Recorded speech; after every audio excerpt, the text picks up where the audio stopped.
Hey everybody, I'm Jody Vance. And I'm George-Affleck. And it's time for Welcome back, welcome back, welcome back, UnSpun.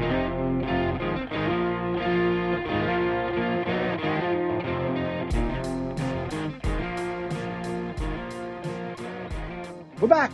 So is it like Sort of. 171A? Are we going back to 1? Is this unspun 1? No, I don't want to stop. So I don't want to start counting it yet. I'm doing 171. 171. Nice. 171. I don't Well, know. we're 3 years into unspun. Those who can't see my 3 years amazing into cheerleading skills. It's really bad. Feel lucky that you only listen and you're not watching on YouTube. But welcome to UnSpun Podcast, which you watch at unspunpodcast.com. That's right. .com. .com. Although I have .ca, it'll forward to .com. So if you do by accident. Which is nice.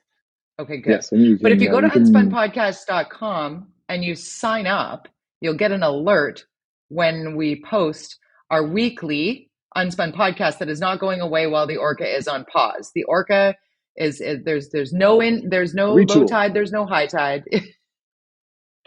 Yes. We love the Orca. Good. We nice love it. Reference. Thank you. Okay, so counting 171A, we're going 171. We're 3 years in. So we'll just keep counting until we get to 1 million, and then we'll stop doing the show. We're never stopping, George. We're like family. We have to do this. I want to talk about numbers though, because this week there was like out of the blue, with basically no notice, an in-person public health briefing. Our health minister, Adrian Dix, provincial health officer, Dr. Bonnie Henry. Reunion concert. That's right. The comeback tour. I happened to be filling in for Jill Bennett that day, and therefore through to the press briefing that happened at 12:30. So I listened to all of it, along with our listeners. But the one big takeaway for me is what I want to circle back to, because they talked about a lot of stuff. But the one big takeaway that impacts most people, if not all of us, is the news about the fourth dose. Because there are a lot of people who have opinions about how we should or should not be getting one more dose. Here's the drill. Science people? I love you, George-Affleck. Let's listen to science, shall we? So here's the message from DBH. If you haven't gotten your first dose, get it. Don't be dumb. If you haven't gotten your second dose, get it. It's a good idea. If you're a third dose denier, get your head around it, because the third dose is what will keep us away from hospitalization and death. Like some people still get ill, if not seriously ill, with 3 doses, but the hospitalizations are simply not there. The proof is in. 3 doses is great. Yeah, we're almost 2 months in now of the third dose people data. Fourth dose only for people over the age of 70, or First Nations, Métis, Inuit people over the age of 55, and immunocompromised people. And there are a lot of people that are like, what? In Quebec, Pearl Clutch, in Quebec, you can be 18 or over. Due to the difference between our dosage. Remember when we went from 28 days, it's 14 days, it's 28 days, right. it's 36 days, it's 4 months. Right. So, but the calculation of those windows where we waited to build immunity before boosting changed how BC apparently is reacting and managing through Omicron and the end of Delta, or whatever the last one was, I believe. BA.2 and BA.4 and BA.5 are all in. Like, this is what I was learning this last day. I'm like, okay, I'm such a COVID nerd, but my favorite thing is 99% of doctors, physicians, and surgeons, physicians, and dietitians are fully vaccinated. This is great news. So, like, get vaccinated, try and stay healthy. Are you still the last man standing, or have you had it now? No, I haven't had it.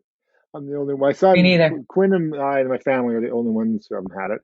And actually, Amanda's mom hasn't had it. At my office, I'm the only one of like 15 people here. I'm the only one. It's crazy. I don't know what's wrong with me. I'm just like, and we have a big event we're doing. I'm the only one. I'm just like, I'm completely isolating myself around. I'm not going into any place where people are, because I can't miss this event. It's pretty important for us. That's the Ma Murray, right? Yeah, the newspaper awards, the community paper awards. Been doing it for 20 years. It's the 100th anniversary of the. It's a really cool event. very Oscars, without the hopeful Will Smith punching anybody. But it's a very fancy event. You've hosted it, I think, haven't you? I Yes, have. I hosted it with Perry Solkowski. I had a that's great right. time. It was a beautiful event. We had an absolute blast. I think it was the last one before COVID hit It that I did. was. Yeah. That's Yeah. right. The one that It came was after that, great. we canceled 2 weeks before and went Yeah. online, and it was the world that was online was not ready for that kind of production yet. I love it because it Hey, really celebrates and honors local journalism. Like you mhm, find out when the hardworking people who pull yeah, the story for their local paper, wherever it might be across BC, and then are honored for it, even when they're nominated. And we didn't talk about this in advance. I just want to put this no, out there actually, because this is how yeah, important local journalism is. I loved, and it gives me goosebumps. I loved watching each of the nominees react to hearing their name and their group and how excited they were. And then when somebody wins, everybody legitimately celebrates that person and goes, you know what? Yeah, that was the best story. That was the best. It's yeah. not political. It's cool and it's brilliant. I love that you do it. I do. Although wine is free, so they do I get. was going to say the wine is very delicious. They're very It's happy, very, very happy. it's very delicious. Happy and I will delicious is say, and not by the how, way, if how I anybody, would. Oh, there's lots of work. If people out there who are listening or watching podcasts, and you're looking for work in journalism, they are desperate for staff across this province. There's so many jobs that are open, so go for it. excellent. I like Plug, that. plug. It is a good idea. It's a good plug. Um, I wish the wine were flowing when I was watching the conservative debate Oh yes, last you night had fun with because that. we're recording on Thursday. I have to say that Hmm. it was really it was interesting. The one part that I enjoyed most was when randomly the moderator turned to the candidates and said, "What Yeah, book are you reading right now?" And they all were like, that's a hard question. like, I hate that question though. I freeze because I'm usually I listen to a lot of books now, and I usually listen to 5 books at any given, like they're all in there, and I go to the gym and I'll have today I'm listening to San Francisco Sicko, in the gym, which I'm in yeah, chapter 18 or whatever that one, and but I've also got 2 other books that I'm listening to, and like I don't know. I mean, that question always scares me, and I must say, as a normal, not a politician, but it's an I interesting agree. question because it tells a lot about your personality, that's for sure. It really, and I was going to say exactly that. You're pulling from my brain right now, George, because you could really see the personalities at play as you could in the after photo. You know how they do the group shot? And it's like the 3 people that you probably don't really recognize. And then there's Jean Charest and Pierre Poilievre, right? And Jean Charest is Uh, like trying to have a hand on everybody. I'm with the people. And then off to the side, standing rather awkwardly, is Poilievre. Was really interesting. I, I wonder how Pierre Poilievre's feeling about his leaning into Bitcoin as we're watching over the last couple of oh, days. anybody leaning into Bitcoin. I mean, we have these conversations with my son, who, my middle kid, who's 21, going with the band. Had a concert last night at the Fox Theater by Farhaven. Shout out to Farhaven. Listen to them; they're really great. Really They great. did he pierced our theme song. Uh, we talk about this, and those people in their 20s, they're like, Bitcoin is like some kind of scam, isn't it? It seems like it's basically people who are in their 30s and 40s that are all over this Bitcoin thing. I haven't gone there myself. I just feel it's a bit of a pyramid scam, kind of. The last If you guy, can lose he everything gets by in. forgetting your password, I'm screwed. So Well, I'm not doing Coinbase, that. I'm the Coin, forgotten password people. yeah, exactly. Coinbase, and it's way more complicated than that too. You got to have a whole bunch of other things. Coinbase said this week that they could go bankrupt, and if they did, you would lose all your Bitcoin that's housed up. I'm like, wait, what? That's one thing with the banking industry. As much as you might hate your bank, there are structures in place, and certainly the federal government's looking at that, and banking is taking cryptocurrency seriously, blockchain more seriously. I think there's all this confusion with cryptocurrency and blockchain. For those people who don't understand, it's like just basically cryptocurrency is an appendage of the blockchain system, but it's about security. And blockchain is really amazing in the movement of goods, for example, and security of our food and all these different ways of how we distribute things. That's really amazing. The cryptocurrency thing seems all a bit shady, a little bit, but Almost as shady as an NFT. Do you know what an NFT is? uh, yes, Can you I explain it do. to me? Because No, I I don't don't want know. to. I don't know. I do, but it's I got you. it's No, basically a crypto art ownership, right? You own a piece of art. You buy the virtual version of it. Usually an art. It can be a bunch of things, but usually it's like you'll purchase a it can be anything. It could be a logo. People are actually creating these NFTs and selling them. It's futures basically. You're putting your money down for something that will be non-fungible fungible token or whatever. token. Yeah, it's basically Fungible. predicting. Yeah. You hopefully it's just buying an asset with crypto and hoping that it goes up one day or is valued more one day, and then you sell it. It's like buying art.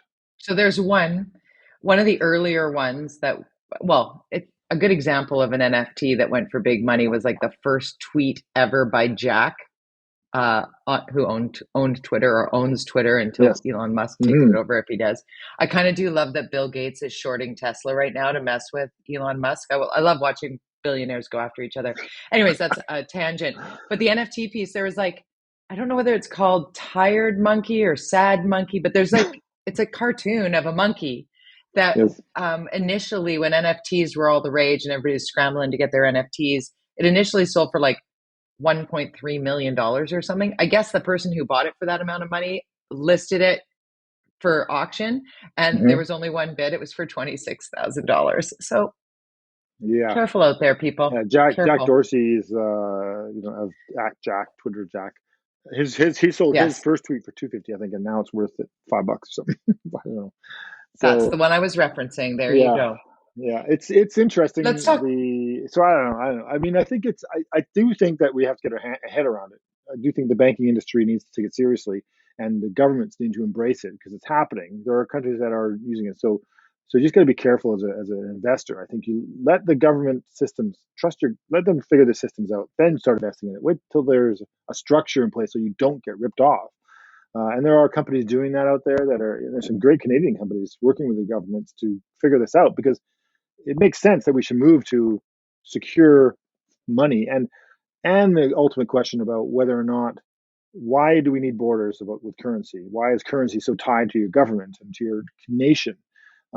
It does open up a whole bunch of other questions about the fluidity of our market and international markets and again going back to distribution of goods and services from a business point of view, it makes life a lot easier. There's a whole bunch of other things that it's not just about the price of Bitcoin.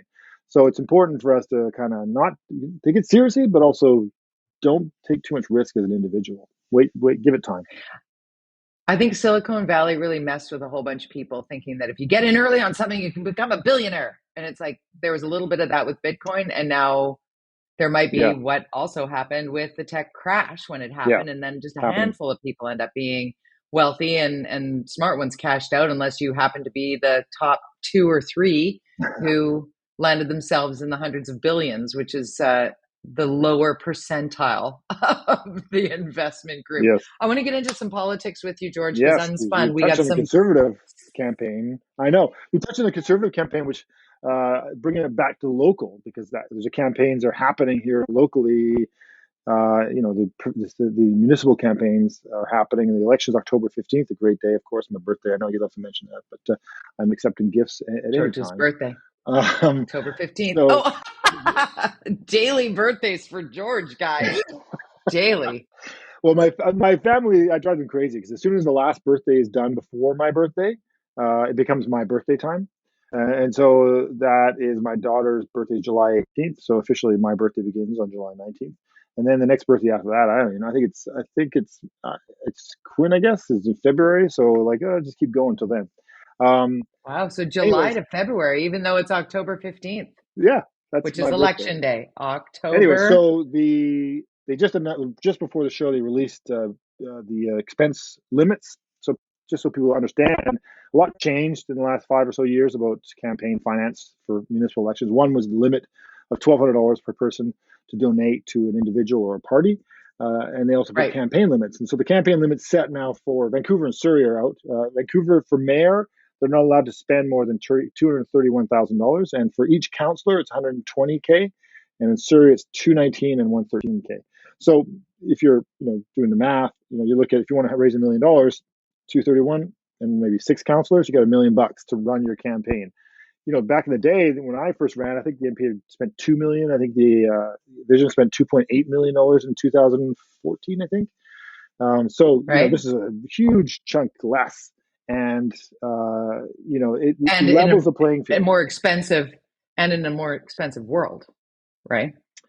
Yes, and also you can't get all that money from one person. You have to find 200 people who'll give you $1,000, or you can find, so the opportunity is limited. But also, even the point is to even the playing field against other competitors, which of course leads to a whole opportunity of all these people running for mayor. If they all have $231,000, they're equal in there what they can do from advertising. Then it comes down to campaigning, trust, Right. leadership, concepts like brain Issues. trust issues.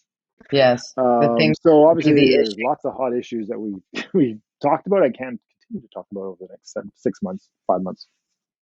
One of the reasons why we want to keep going weekly on Unspun is to keep people aware of the municipal end of the news cycle, because we can get so caught up with what's happening in Ukraine, who's joining NATO, what's happening with Roe versus Wade, what has Donald Trump said today, whatever those Soon international to be said on headline Twitter. grabbers are, right? Yes.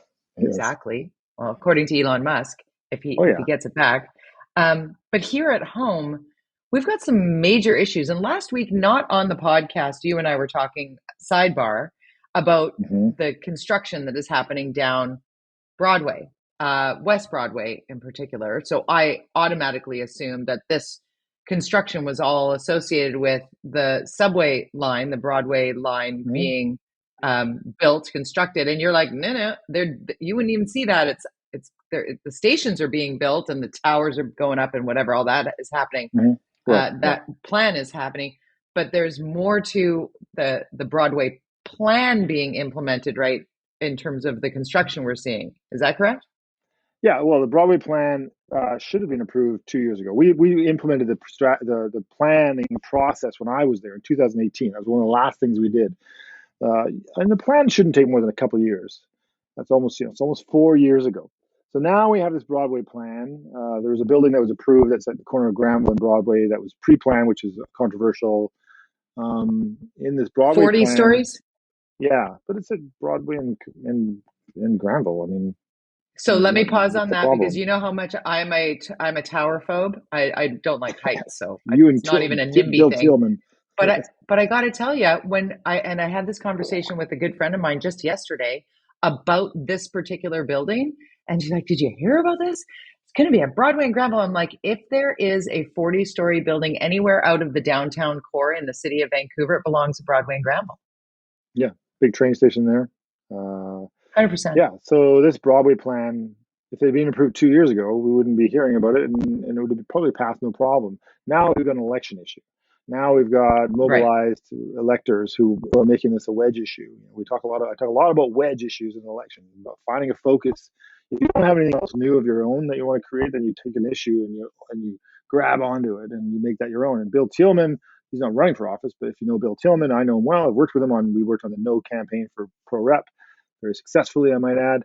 And he's been sort of the anti-Surrey police, very effective. I don't think he'll be successful in that one in the end, but once he mobilizes people, you got to watch out.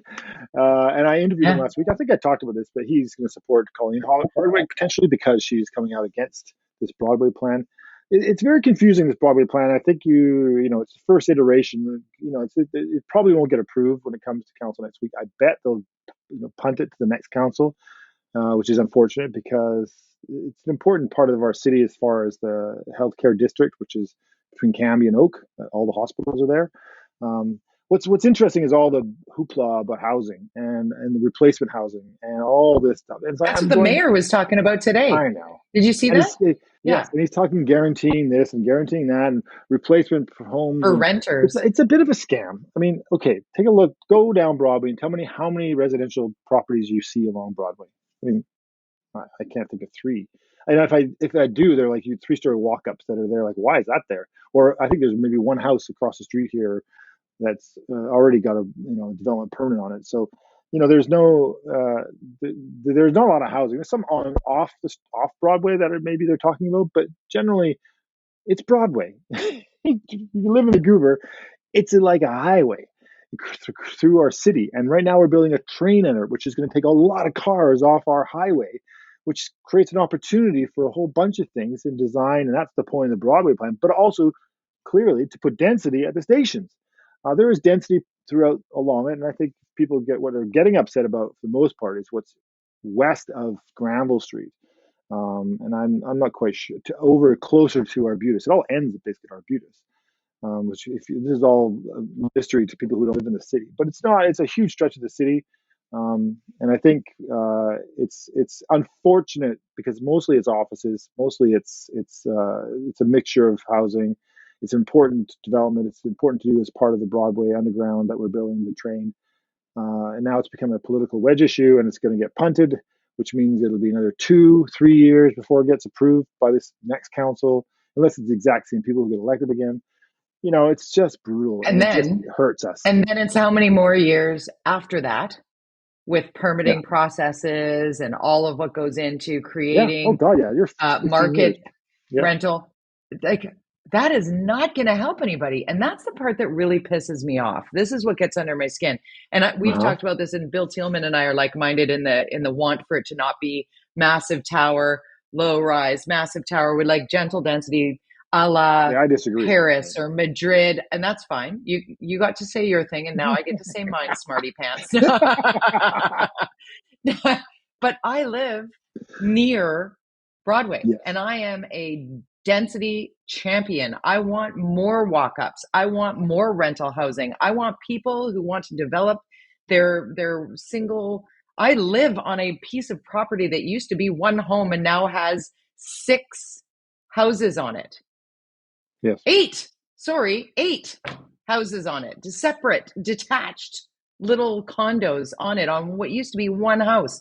And there could be so many more of these if everybody just loosened the hell up about, no, not in my backyard, not in my backyard. But do I want a 40-story tower at the end of my street? I do not.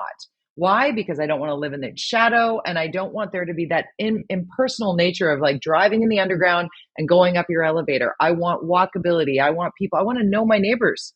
I want to get to know my people. I know my neighbors. Right, but I don't know.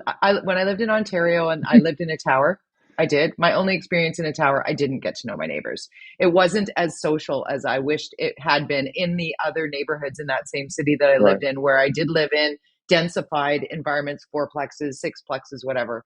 I got to know my neighbors better. So maybe that's just me, but I'm allowed to be just me and have my opinion. So when I look at what happens on Broadway, I want to densify it. And I do want people who rent to live in my neighborhood. And for whatever reason, there's this Vancouver ridiculousness that somebody who can afford to buy in your neighborhood is a better neighbor than somebody who rents in your neighborhood. And I think there's a real conversation to be had around that, because it's like, well, it'll change the dynamic of our neighborhood. This Kitsilano, where I am right now, was built on renters and rooming houses and hippies, for Christ's sake. And now it's a bunch of yuppies and dinks, double income, no kids. Don't give me a hard time about using dinks, double income, no kids. That. We have an E rating for that, and way to go. You're welcome. You're welcome. I don't agree 100% with your reasoning on the tower thing. I mean, I think that, to me, it's about planning is the question. And the Broadway plan, I think, was probably overly ambitious, especially the density that they're proposing in between the stations that they're adding and they put in there, and that's always risky because, as I have said many times on this podcast, is community planning is the key to success when it comes to. So you look at take little chunks at a time. Look at neighborhoods that are maybe open to this idea of more density, and what does that density look like? Sure. Can it be 3-story walk-ups? The issue of whether it should be or even 6 stories. Yeah, even 6 stories, even 8 stories, but not 15. Let the community decide that. I don't care. Right. It's really we need more density, but you have to have a process to do this. And this great giant Vancouver plan, which is incomplete. Now we have a Broadway plan incomplete. So basically, they have been 100% unsuccessful in 4 years in completing any community plan at this council. We did 5 in my first term and 3 in the second. I mean, it's unbelievably unsuccessful council. We have made no headroads into this housing file. Really, all the stuff that Kennedy-Stewart takes credit for is stuff that approved when I was there. So I the know it issue makes to me a me little is crazy. really about the planning process, but also this. I am not a supportive of demanding that it be market rental or be strata. I think you could say that a portion of land should be set aside for affordable housing, like the Concord Pacific lands. There are several plots Yeah. of land that sit, but they remain empty because they're not developable. You can't afford it because and no government has come in, unfortunately, and that's where you have to bring up the question. We have 6 plots of land on the Concord Pacific land Concord sitting Pacific. empty Yeah. that are in the control of the city of Vancouver and the province of BC, and they are doing nothing with this land. Uh, Let's just but at explain least that a it's set little deeper aside. because we're It's nerds. not. Hold on. Yeah. Pause. Yep. We're nerds.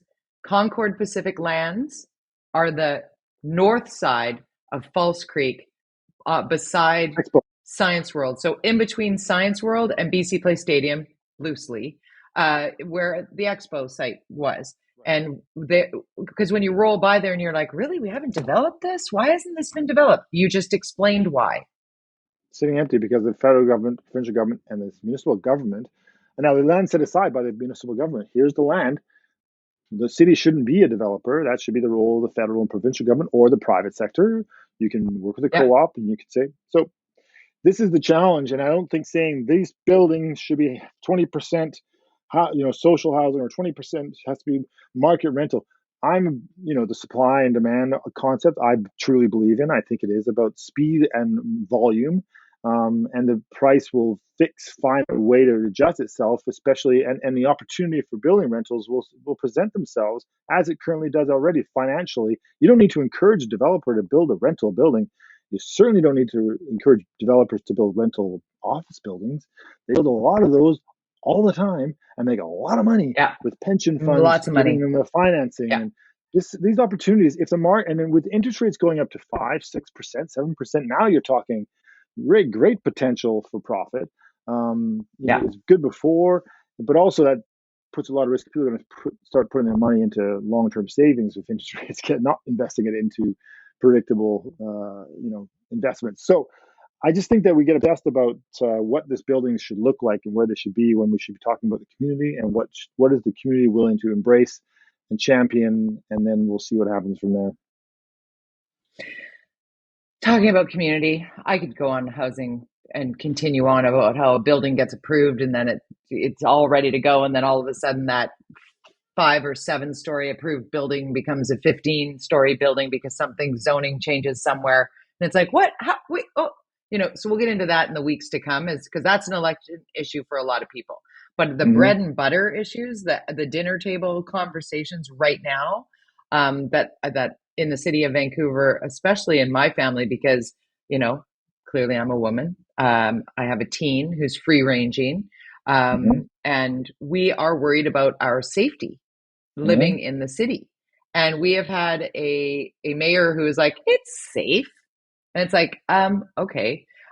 4 random stranger attacks, right? He just did though, like just because the VPD 2 days ago came out with a release that is irrefutable, because it's actually teenagers on the west side and in downtown Vancouver who are doing things that are absolutely shockingly criminal.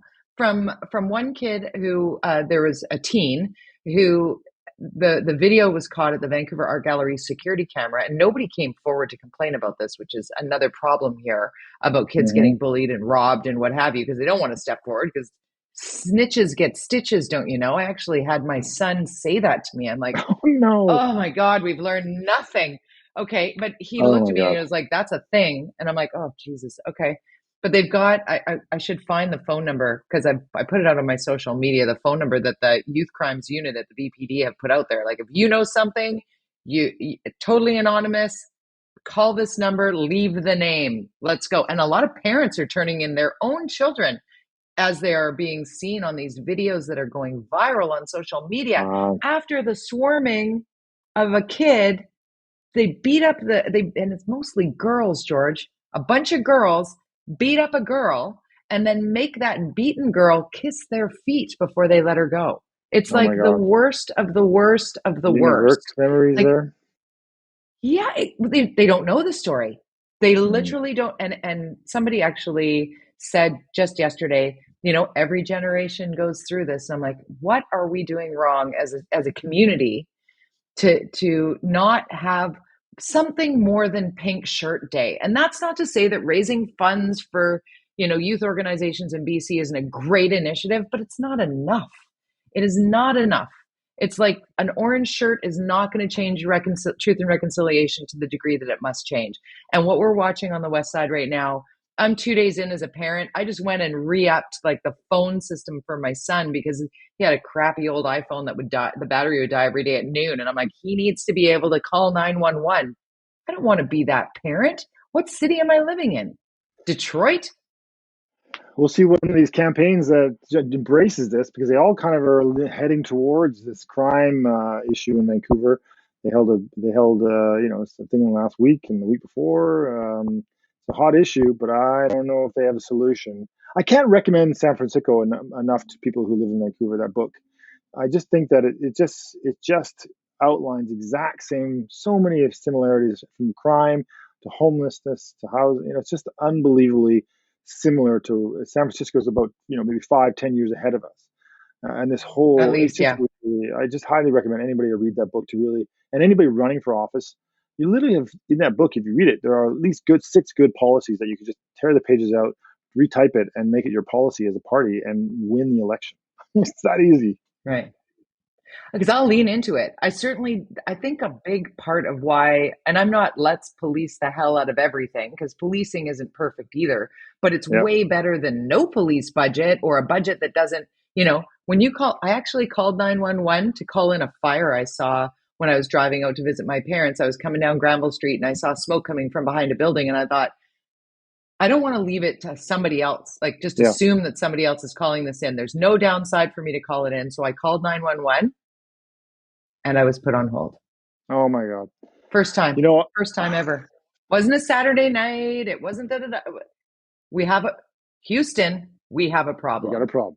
And speaking of Houston, my battery's almost dead. So we got to wrap this up, or I might lose you. Oh, okay. I think we're done. We got 30 minutes of beautiful content for UnSpunpodcast. I have one more thing I want to say. Okay, real quick, because I might lose you. I got the little signal. Twitter. George. Affleck. At Jody Vance. Jody with Y. At Jody Vance.